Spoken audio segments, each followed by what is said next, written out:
Drage gledalke, dragi gledalci, dobrodošli v oddaji Moja družina. Imamo posebnega gosta, Janija Zupana. Ima posebno moč oziroma možnost, da vidi pri svojem delu, kako se generacije spreminjajo. Ja, s tem ste me na nek način dokazal, da sem pravzaprav že malo v letih. Res je, v bistvu v svoji 25-letni karieri se več ali manj ukvarjam z kadri, bom rekel, z iskanjem kadrov, svetovanjem na kadrovskem področju. In generacije se spreminjajo, drži, in to čedalje bolj intenzivno. Zelo zanimiva oddaja, vabljeni k ogledu.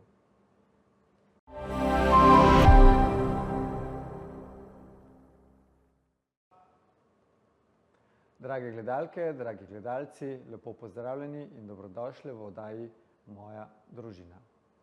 Tudi tokrat nas čaka navdihujoč pogovor za osebo, ki ne le razume dinamiko poslovnega sveta, temveč jo soustvarja s srcem, vizijo in zavedanjem, da so v središču vsega vedno ljudje. V goste prihaja Jani Zupan, izkušen kadrovski strokovnjak, menedžer, predavatelj in človek, ki svojo zgodbo in delom navdihuje mnoge, tako v poslovnem svetu, kot tudi v osebnem življenju. Pozdravljeni, gospod Jani, dobrodošli v studiu. Dober dan. Jani Zupan je direktor družbe Profil, ene vodilnih slovenskih kadrovskih agencij, ki že vrsto let soustvarja zgodbe uspeha med posamezniki in podjetji. Njegovo delo temelji na globokem razumevanju ljudi, njihovih potencialov ter potreb sodobnega trga dela. V svoji karieri je pomagal oblikovati številne vodstvene ekipe, svetoval pri strateških kadrovskih odločitvah in postal nepogrešljiv partner podjetjem, ki razumejo, da so zaposleni srce njihove rasti. A Jani ni le človek številk, kompetenc in sistemov. Je tudi izjemno pronicljiv mislec, ki verjame, da mora vsak življenjepis imeti svojo osebno noto in da pravil v življenju pravzaprav ni, so le smernice, ki jih vsak najde na svoji poti. Prav zato je znan po svojem celostnem pristopu do vodenja, razvoja kadrov in življenjskih odločitev. Spremembe, tako pravi sam, je treba pričakovati in se nanje pripraviti. In prav to razmišljanje ga dela izjemno sodobnega voditelja, ki zna združevati strateško vizijo s človeško toplino. V oddaji bomo skupaj raziskali tudi njegove osebne vrednote, pogled na družinsko življenje, vlogo očeta in partnerja, ter kako usklajuje svoj intenziven poklicni utrip z mirnejšimi, a nič manj pomembnimi trenutki doma. Dotaknili se bomo tudi njegovih pogledov na prihodnost dela, pomen empatije v poslovnem svetu in razvoja talentov, ki jih ni mogoče ujeti v Excel tabelo. Vabljeni, da se nam pridružite v sproščenem, a poglobljenem pogovoru z Janijem Zupanom, človekom, ki zna poslušati, razumeti in povezovati. Oddaja, ki odpira prostor za razmislek o tem, kako smo posamezniki kot družba in kot del skupnosti, ki si želi več kot le uspeha. Išče tudi smisel, vrednote in pristnost. Zato ostanite z nami, obeta se nam zanimiv in odličen in informativen pogovor. Še enkrat, Jani, pozdravljen. Pozdravljeni, hvala za vabilo. V oddaji Moja družina je ponavadi prvo vprašanje, pravzaprav iz kake družine pa vi prihajate? Ja, jaz prihajam v bistvu iz relativno majhne družine, sem edinec. Upam, da ne razvajen, kar je klasično za edinca. Sicer pa bom rekel, moja starša sta v bistvu bila tipična delavska predstavnika, mama je bila računovodkinja, oče je delal v skladišču. Tako bom rekel, da smo se na nek način, vsaj v mojih zgodnjih otroških letih, bolj prebijali iz dneva v dan. Tako da to je recimo en tak prototip družine v spalnem naselju. V Ljubljani? V Ljubljani, tako je. Mama je sicer po poreklu z Dolenjske, oče pa tipičen Ljubljančan in kot takega se imam tudi jaz. Odlično. Kako pa, bom rekel, je bil, kakšen pomen izobrazbe Ja, bom rekel, glede na to, da sta imela moja starša zgolj srednješolsko izobrazbo, sta v bistvu temu pripisovala kar velik pomen. Na nek način je bilo, vsaj v času, ko sem jaz odraščal, bom rekel, izobrazba en izmed ključnih dejavnikov za, bom rekel, neko vertikalno napredovanje v družbi, za možnost, da si pravzaprav prišel do neke dobre službe, do uspeha in tako naprej. Tako da to je bilo kar gonilo. Čeprav moram reči, da ne pod nekim pritiskom. Jaz moram reči, da sem že od mladih let imel sam nek občutek neke notranje motivacije in me je to gnalo. Ne. Morda tudi zato, ker sem si želel ustvariti neke boljše pogoje za življenje, kot smo jih imeli v osnovni družinski celici. Ne. Verjetno glavni je v bistvu ključ, ne? Tako, ja. Katere vrednote oziroma spoznanja ste prejeli kot popotnico v življenje s strani vaših staršev oziroma s strani vaše družine? Ja, zagotovo je bila ena izmed prvih vrednot, mislim, zraščal še v začetkih, ko je bil še socializem, a ne. Jaz sem bil rojen leta 1975, a ne. Se pravi, nekje osnovno šolo sem delal tam v 80-ih, a ne. Ko je Tito umrl, ne? Ja, ko je Tito umrl, ne, ampak ena marljivost ali pa delovnost je bila zagotovo ena vrednota, ki so me starši cepali v glavo, a ne. Potem poštenost, iskrenost, neko, bom rekel, odgovornost do tega, kar počneš, a ne. To so bile neke ključne vrednote. Zagotovo pa, bom rekel, so mi to vcepljalo v glavo pod principom, da kljub temu, da sem bil, bom rekel, vzgojen v relativno dosti klasičnih katoliških vrednotah, a ne, da me v, bom rekel, fazah, ko sem naredil kakšno napako ali pa kakšno neumnost, niso vzpodbujali ali pa niso vzbujali premočnega občutka krivde. To se mi zdi, da je lahko dosti motilen element ali pa, bom rekel, človeka ne izoblikuje v pravo smer, ne. To je tudi mogoče ta ključna razlika med katoliškim in pa protestantskim pogledom, ne, na ta vrednotni del, ne, tako da. A pa ste bili živahen otrok? Precej.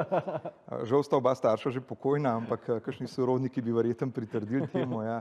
Verjetno sem bil tudi na nek način tudi malo uporniški. Jaz sem živel pač v Spodnji Šiški, kar pomeni nasproti Hale Tivoli. Športi so bili sestavni del tako navijaško kot, bom rekel, sam sem se ukvarjal s športi. Hokej in košarka, to je bilo to, ne? Ja, predvsem hokej, ne. Recimo, ne vem, Koseški bajer je bil redna, bom rekel, lokacija za nas po zimi. Potem obiskovali smo klasične derbije Olimpije in Senic. Mnogokrat je prišlo tudi do pretepov, tako da glih, bom rekel, z lahkoto me doma niso mogli prenašati, ne. Pravi ste bili za Olimpijo, jaz sem bil za Jesenice takrat. Tako je, tako, no, potem sva rivala. Kakšne pa so bile potem, če ste kaj ušpičali, ne, te nagrade oziroma kazni, ne, se pravi, da ni preveč vplivalo na vas? Ja, mislim, dosti klasično, no, saj bom rekel, kolegi ali pa kolegice moje generacije vejo, da so bili to, bom rekel, razna house arresti ali pa, bom rekel, zapor doma, ne, se pravi, nisi smel iti zvečer ven, potem mogoče malo priškrtnen budžet, a ne, žepnina je bila malo manjša ali kaj podobnega, ne. Nikoli pa pravzaprav ni bilo nekih drastičnih ukrepov, ker se mi zdi, da so me dosti zgodaj naučili neke svoje lastne odgovornosti. Jaz sem se tem neumnostim sicer probal izogibati, ampak ko si v puberteti, seveda temu ne gre. Tudi zdaj imam sam najstnike doma in vem, da pač je to prirojeno ali pa spada v neki razvoj. In sem pravzaprav, kljub temu, da sem kakšno neumnost ušpičil, znal tudi odgovoren biti do tega in sprejeti kazen, ali pa celo mu sam naložiti, ne, ali pa sprejeti, ne, tako da.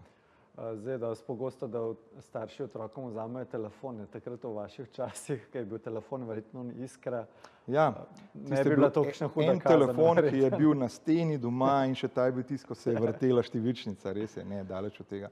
Bolj je bila kazen tista, da nisi smel s prijatelji ven, da si mogel biti prej doma, recimo, da je izhod trajal manj časa.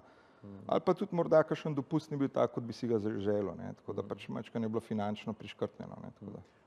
A ste se v družini pogovarjali o denarju? A je bila to bolj kot neka tabu tema? Tako bom rekel, smo se pogovarjali, zdaj seveda, ko sem čim mlajši, ko sem bil zelo mlad, me starši v te pogovore niso vključevali, ne. Sem jih pa seveda poslušal. Pri nas je bila komunikacija odprta, transparentna, starša tudi, kadar sta se sprla, nismo imeli ogromnega stanovanja ali pa neke velike haciende, kjer bi se lahko skrila, ne.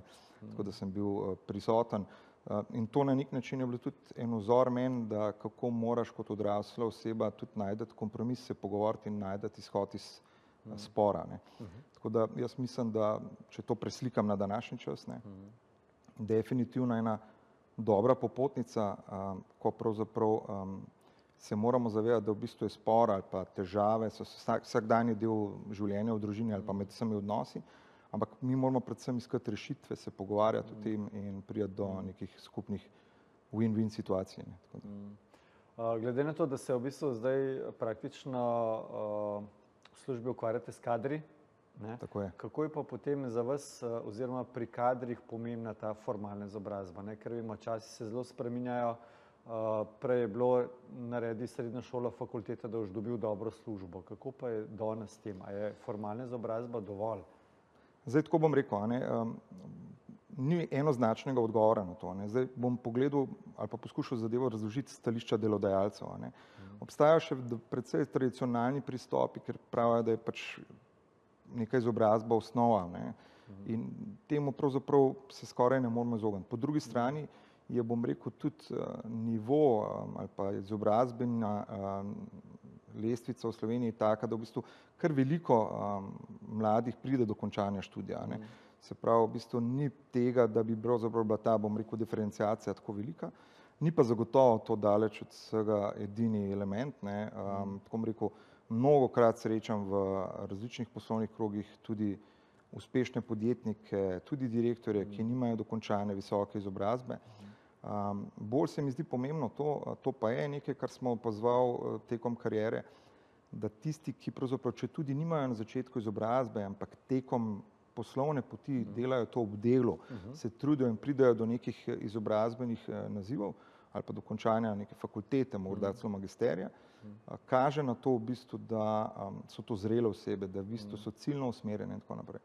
Jaz, ko gledam, bom rekel, kandidate, ki grejo čez naša sita, dostikrat gledam izobrazbo kot nek cilj, ki ga je mogel nekdo, ki je bil v mladih letih, dokončati, in če je nek cilj ni dokončal ali pa je opustil fakulteto tik pred diplomo, potem imam, bom rekel, več vprašanj vezanih na to, kako ciljno usmerjanje oziroma kako uspe dokončati tisto, kar si zadane. Super, imam še kar nekaj vprašanj pripravljenih, ampak čas beži, tako da, dragi gledalke, dragi gledalci, predlagam, da gremo na kratko pavzo in se po predahu vrnemo nazaj.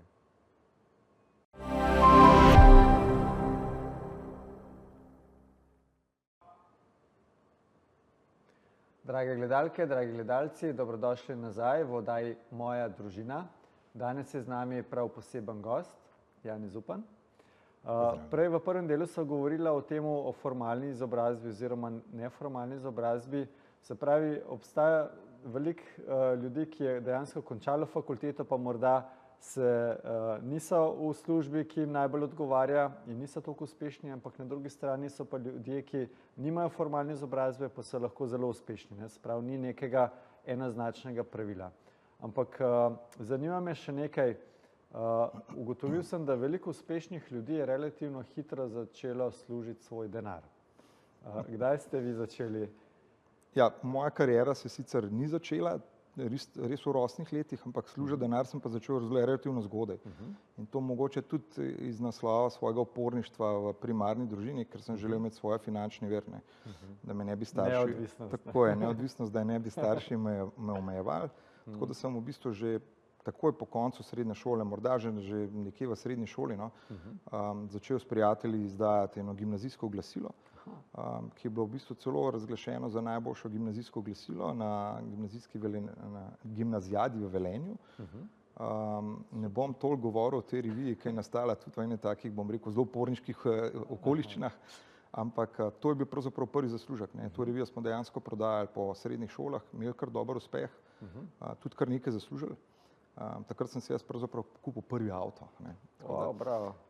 To potem pa seveda prek študenta sem delal različne stvari. Večinoma sem se pa želel angažirati v dejavnosti, ki bi tako ali pa drugače me spoznavale s poslovnim svetom. Ta poslovni svet me je nenehno mikal, vabil. Tako da od marketinških akcij. Eno obdobje sem celo delal v letalstvu, bil sem steward na Adria Airways. Tako da to je bilo tudi eno tako pestro obdobje. Komunikacijo ste verjetno zelo temeljili. Pa jeziki. Kako pa se je začela potem vaša poslovna pot?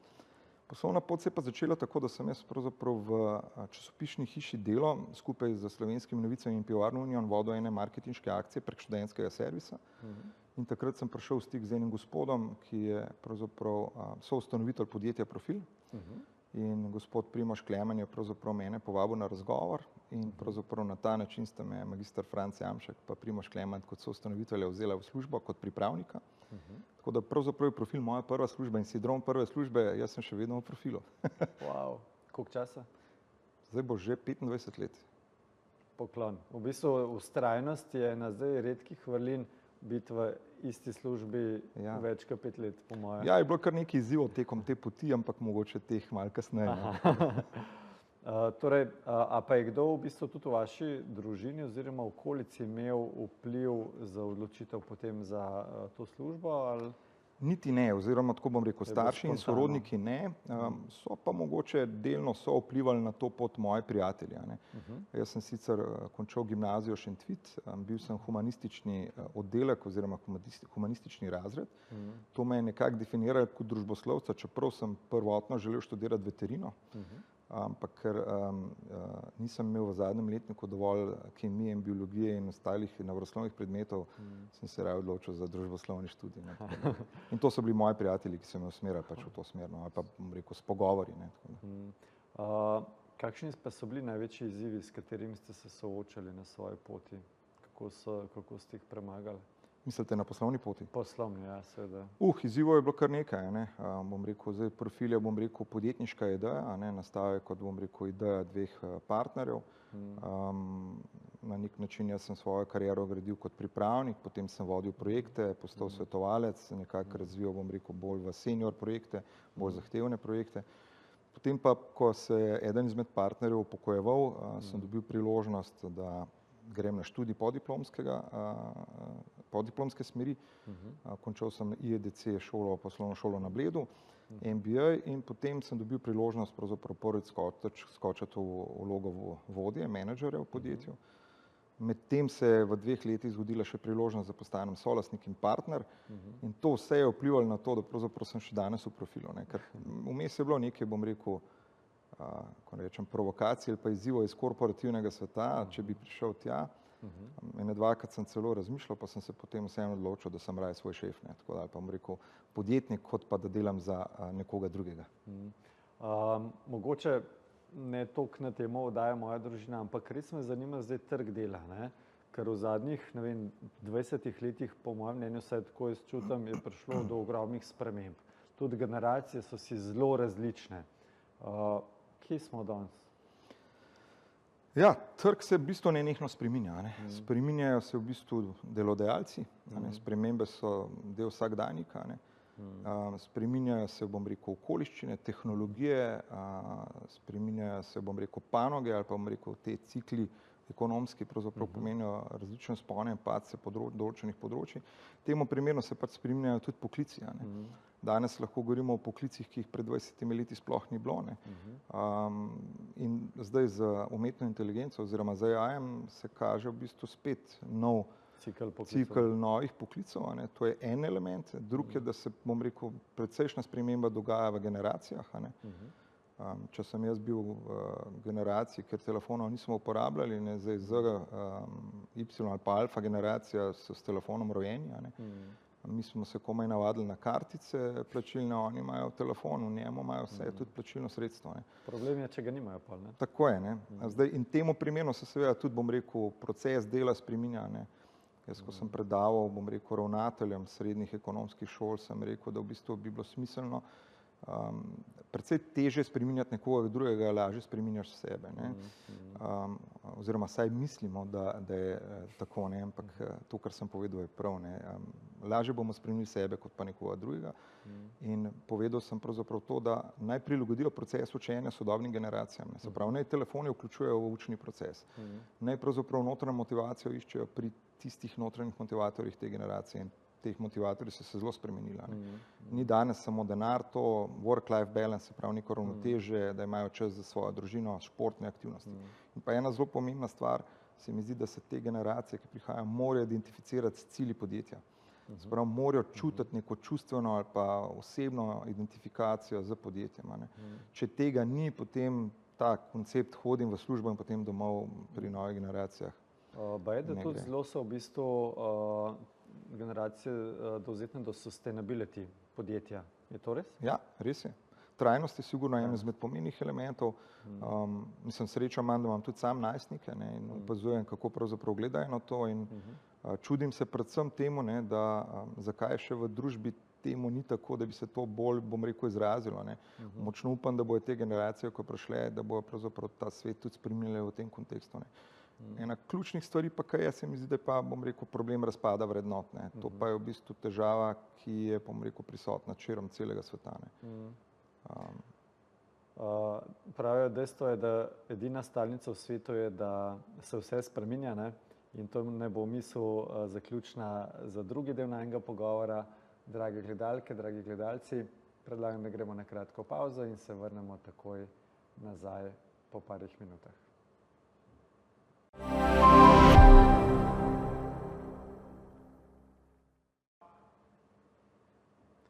Drage gledalke, dragi gledalci, dobrodošli nazaj v oddaji Moja družina. Naš gost Jani Zupan, direktor podjetja Profil. Zadnje vprašanje pred pavzo oziroma misel je bila, da smo v družbi, kjer vrednote dejansko razpadajo. Ne? Kaj ste imeli mogoče v mislih?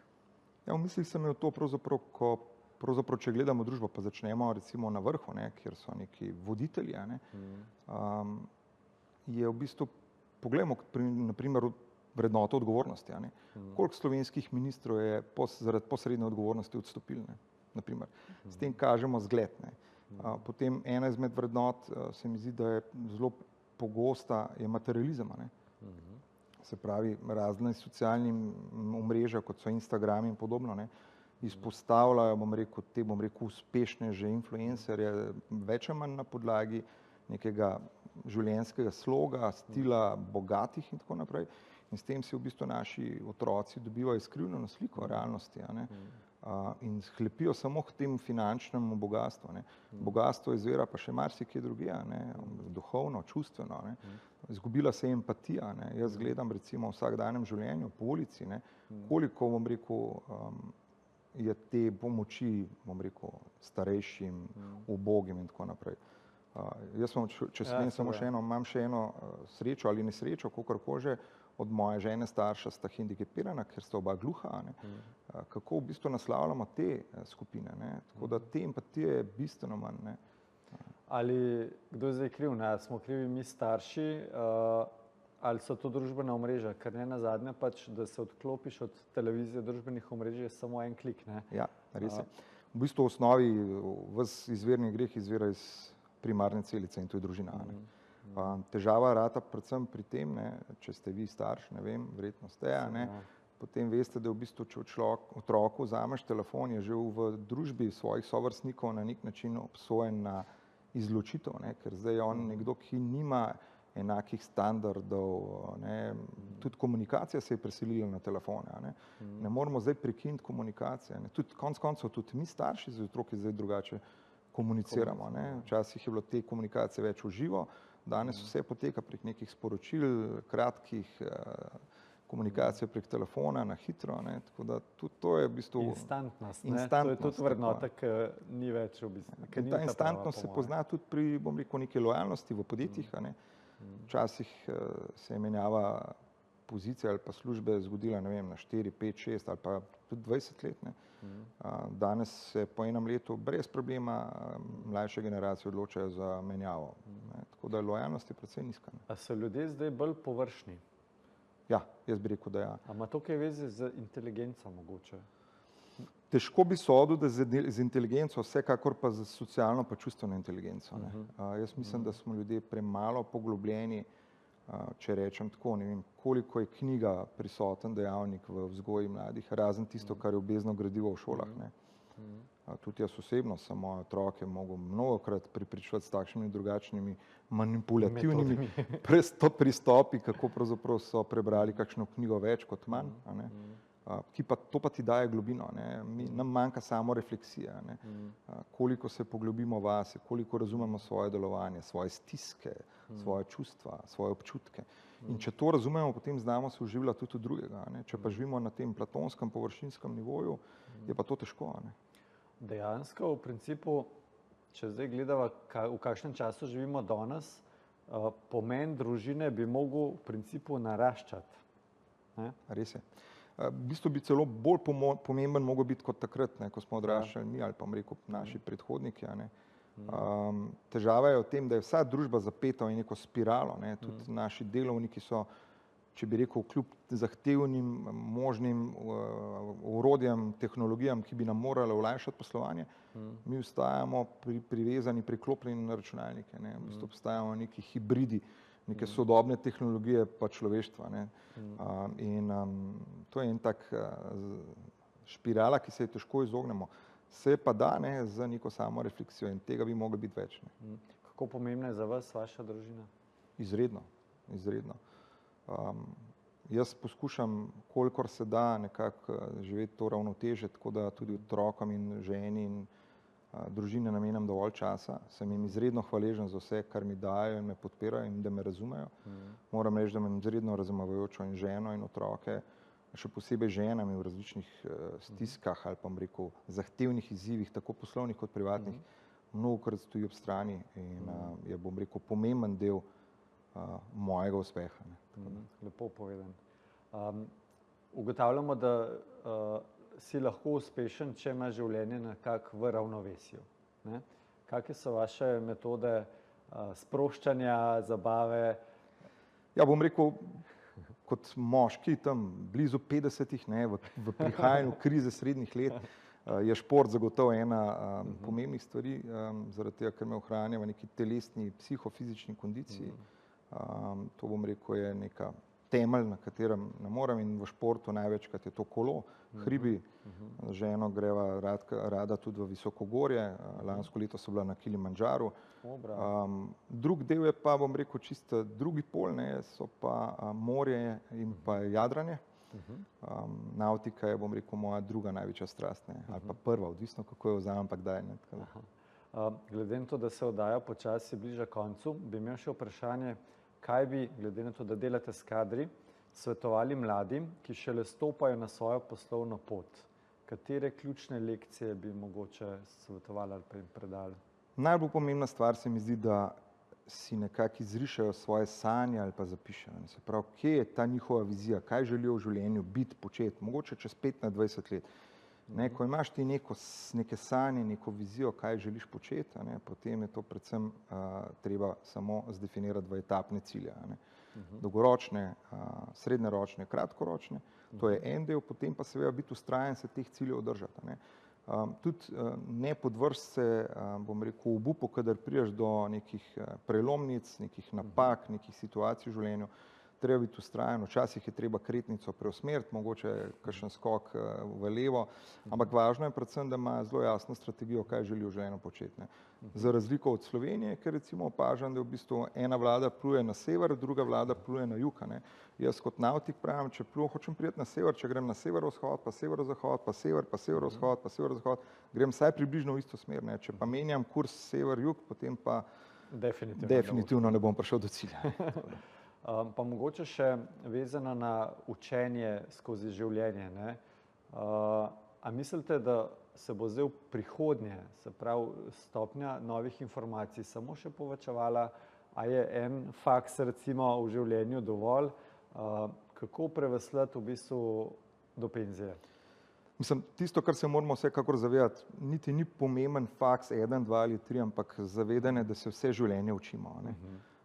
Kar pomeni, da to bo nenehno, če dalje bolj pomemben, ne, in ta, bom rekel, razkorak med znanjem ali pa skills gap, ne, če smem v angleščini, včasih že bolj po angleško razmišljam, ne, je pomembna stvar, ki jo bomo mogli izpolnjevati. Tudi menjavati poklice, ne.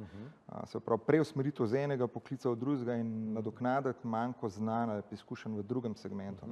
Se mi zdi, da trendi kažejo v to smer. Pa še najbolj popularna tema umetna inteligenca, ne, se še malo tega dotakneva. Kako pomembna bo v poklicih, a bo res, bom rekel, zamenjala toliko veliko ljudi umetna inteligenca, kot pravijo? Težko sodim, no, ampak tisto, kar opažam trenutno, je, da definitivno umetna inteligenca vpliva na zelo veliko sprememb v določenih procesih, marsikaj lahko olajša. Morda se celo premalo zavedamo ali pa celo premalo uporabljamo umetno inteligenco tam, kjer bi jo lahko. Jaz osebno jo poskušam čim več, pa opažam vsakič znova, ko pridem na kakšen predavanje ali pa kakšen seminar o umetni inteligenci, da se me je že čas spet povozil, tako da bi jo lahko še kje drugje. Tako da to bo sigurno eno orodje, ki ga bomo mogli uporabljati. Bo pa pomembno, kako. Umetna inteligenca ne bo zamenjala kreativnosti, ne bo zamenjala te človečnosti, topline. To pa je ena zelo pomembnih stvari, ki jo moramo pravzaprav zadržati na delovnem mestu. To je kot orodje in asistent. Tako jaz gledam. Super. Skratka, dragi gledalci, drage gledalke, ostanite radovedni. Predvsem to vas bo gotovo pač vlekli k nečem novim spoznanjem. Tako se vam ne bo treba bati nobene prihodnosti. Danes je bil naš gost Jani Zupan. Res izjemne informacije, izjemni odgovori. Hvala, da ste prišli v studio. To je bila oddaja Moja družina. Vabljeni k oddaji k naslednjim ponovitvam oziroma novim gostom v oddaji Moja družina. Hvala lepa.